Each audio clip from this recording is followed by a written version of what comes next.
Hello, welcome to the very first episode of Doctor Who Rebrief.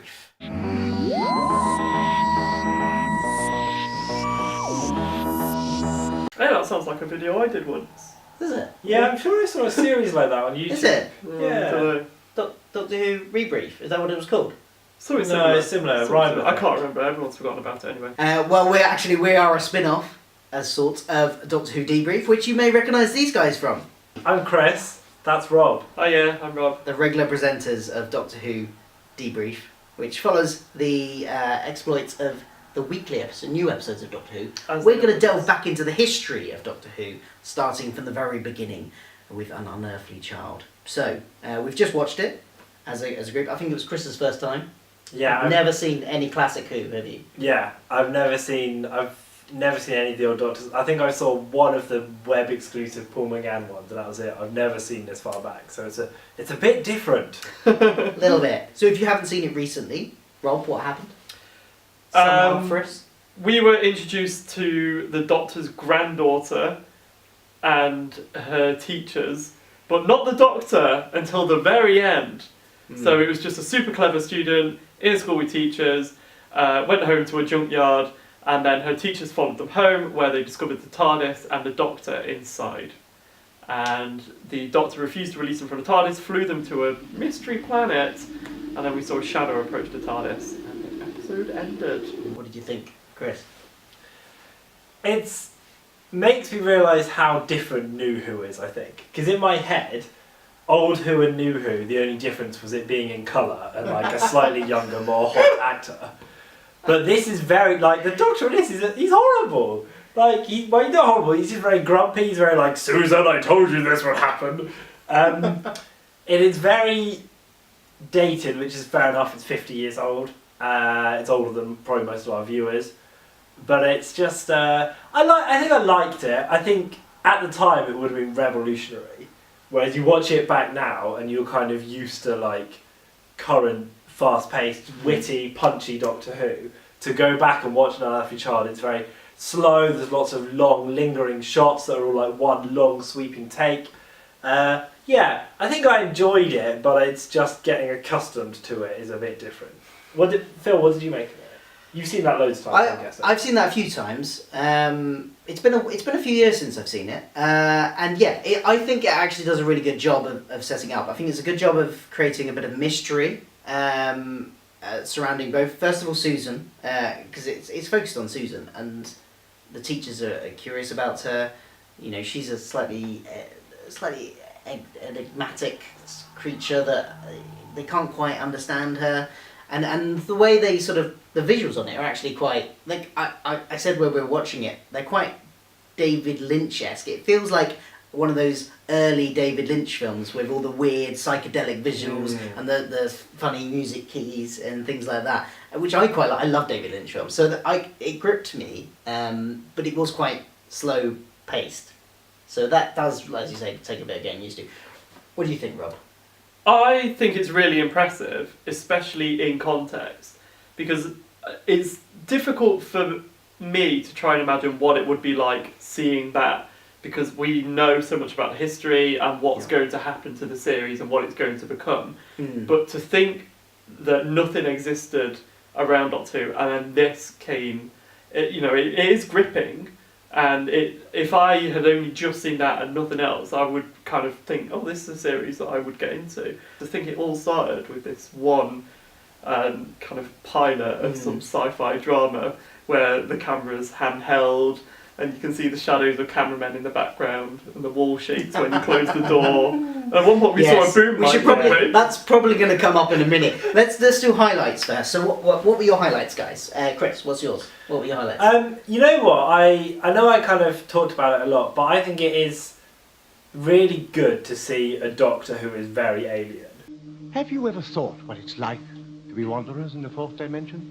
The actual character of the Doctor, you only see him for half the episode, but you already get a really good grip of him as like this kind of other being who sees himself as like above the teachers, and he sees them as just kind of like just idiotic humans. Yeah. And even says that line about, what you're doing with science is like child's play where we're from. And I thought that the characterization of a new like when they're they're launching this new series and this new brand on this one single performance and like smashed it. It was really, really different. He's very really different good. from what we know now as well. Yeah. He's actually, like you said, he's mean in. Yeah, you don't he's expect really, that and he's mean to his granddaughter as well. Yeah. Like, I thought he was quite Kind old man. I don't think they'd put that in a lead character now, to have the lead character be so mean to his like. You're a stupid girl. I'm into it. Something that was my highlight was kind of because also like I love when we get a new Doctor on New Who. So for me, this is a whole new, Another new Doctor. Yeah, exactly. So yeah, that's probably my highlight. It suddenly makes a lot more sense, doesn't it, when people say, "Oh, Capaldi's like an old school Doctor." Suddenly now we've seen an old school Doctor, you can kind of draw parallels, and it makes more sense. My highlight was that it really sets the scene for what's to come, not just in terms of the next few episodes that we're going to watch in this series, but also the whole franchise. It's just everything is in there. The TARDIS, the kind of alien-human interaction, the Doctor character. Yep. From that one episode, the seed was planted, and it was all so compact, and I just can't get over it, what it's become from this one episode. And it just set it up so well, and you can see how it flourished from this, because I'm just so gripped and intrigued already. I think very similar to you. My highlight is probably the mystery that it's created. It's kind of gripped. You want to know more, and it did that amazingly well for the kind of restrictions they had in the storytelling. And I don't know if they're going to be able to keep it up. That gripping mystery, that this whole episode, I didn't find myself bored. It was a very slow-paced episode, but I didn't find myself bored, which is a massive credit to them. But I don't know if they'll be able to keep it up. We'll have to see. Brilliant. And lowlights. I thought here's the thing.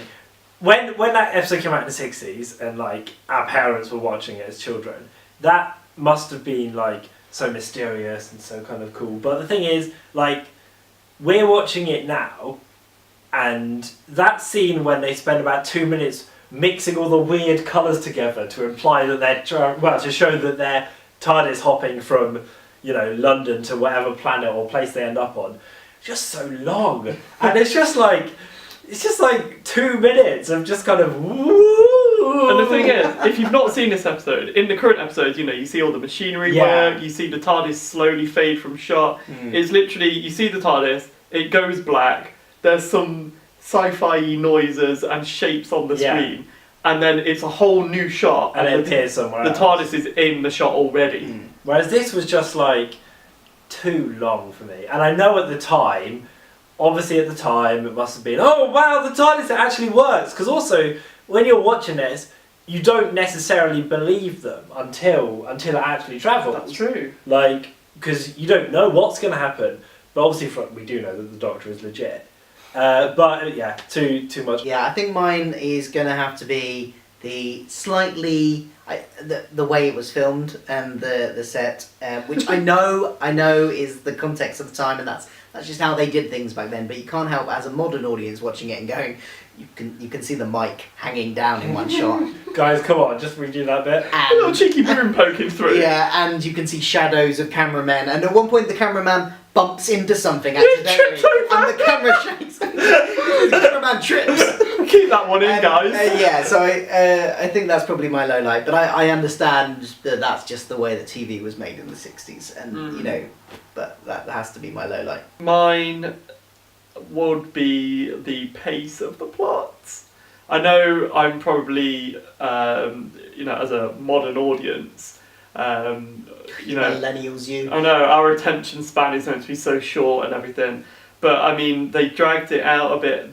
The dialogue between the two teachers that took up majority of the episode. Yeah. And I understand that it was kind of building suspense, but I think there might have been other ways to do it rather than mundane dialogue between two colleagues, which is essentially what we were watching for a lot of the episode. Another feature that these guys usually do on Debrief, and I've had the pleasure of being on Debrief twice. Is it twice? Yeah. Twice now as a guest. Is the Hoology. Now, nobody actually dies in this, but do you have a eulogy? I've got a theory. I think the policeman at the top might have died. Okay. So there's at the start, before the titles roll, there's a long lingering shot of a policeman, and you see him go into the junkyard where they all live. Do you think the doctor kills him? Well, I think so. I think he discovers the TARDIS, and I think the doctor's like, not let out, sorry. Well, he does kidnaps He Ian and kidnaps Barbara. teachers. He obviously has no respect for people who work in the public service. What's next? Firefighters? No, I think the policeman copped it. My eulogy, actually, I was thinking the teachers drive to the junkyard and they've got a really nice 1960s car, and I was thinking that car's probably in the scrapyard now. Yeah, Probably just abandoned. Probably non-existent. on the side, I mean, away. it looks really nice and retro to us now, but at the time that would just be some car, so they probably scrapped it. So my eulogy goes to the teacher's car. Oh, I think my eulogy probably goes to the death of privacy. Yes! Such a good one! Because they go over so many lines. Those teachers, they stalk a child to her place of residence, barge their way in, demanding to know. I mean, I don't know if child services existed in the 60s, but I'm pretty sure there must have been something they should have done that wasn't just stalking her and following her to her home. It's a bit creepy. There she is. So that was the first episode. The first episode of Doctor Who Rebrief here. If you want to, I'm going to try. So, have you ever done these things on YouTube videos where you go click here for this? Sure. We could try that. Do Let's it. click on Rob's face to go to Doctor Who Debrief and check out the last 2 series. Have you done 2? Yep. 3. 2 series, Two and some series specials. of Doctor Who Debrief, of which I appear in a couple of them. I can't remember which ones. There was something about a mummy, I think, in one of them. Yeah. I don't know. It was one. They're Peter Capaldi ones, and click on Chris's face to subscribe. I guess. I don't know. I haven't actually worked out how to do this yet, but I'm sure I can. You somehow. can do that. Yeah. I've got Yeah. faith in you. Click here to subscribe. Just Yeah. Yeah. On that. And there to go watch Debrief, which is amazing. So Come go to my check that channel. out. See you guys later.